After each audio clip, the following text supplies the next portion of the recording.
Okay, so Scott, just kind of take us through the fall season. Touching on the competitions you've been in so far. Okay.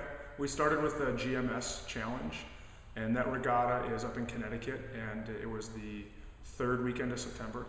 And instead of rowing eights like we normally do, we just selected 7 pairs. So one guy each has an oar, and there are only 2 guys in the boat, so one port and one starboard, and that's it. And we raced 7 pairs up there, and there was no outside competition. It was just basically our 7 crews up against each other. So it was a good inter squad. I guess I'd call it a little more than a scrimmage, but a little inter squad scrum. And it was good. It was fun.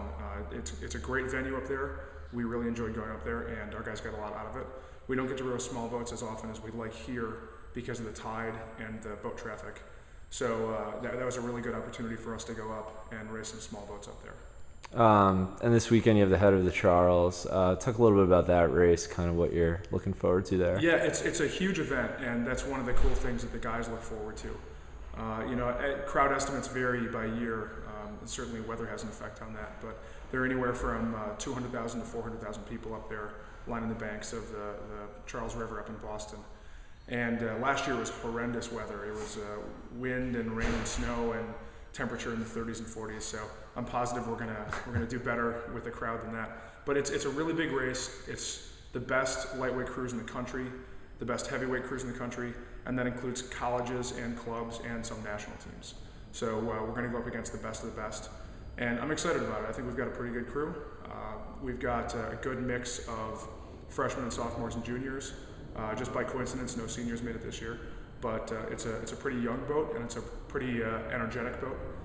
So I think those guys can do pretty well. We had a tune-up last Sunday at the head of the Passaic, and those guys had a pretty good piece, but there were a couple of things that they identified immediately when they got off the water that they wanted to adjust. And so that's what we're working on this week in practice, and they've been doing pretty well so far.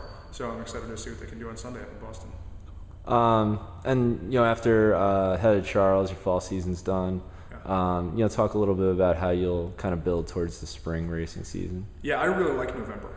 It's a great time for us because the pressure is off. We don't have that crush of getting ready for going up against the other competition. So it gives us a little bit more of a free hand as coaches to adjust practices based on the weather and adjust based on what the personnel looks like. Inevitably you run into midterms and sort of life outside the boathouse has an effect on what we can do on the water. But it's a great time for addressing whatever we've identified that is lacking through September and October. So sometimes that's just mileage and volume. Sometimes it's a particular point of the skill of the stroke. And it just varies year to year. And I think this year we've gotten good volume in. We're going to keep getting good volume in November. And I'm looking forward to working with the sophomores especially to try to get them up to speed technically so that they do a better job matching up with the juniors and seniors. And that's not any knock on the sophomores. That's just because the older guys have been in the program a little bit longer. So it's been easier for them to pick up the specific style that we're working with. Cool. Thanks, Scott. Thank you.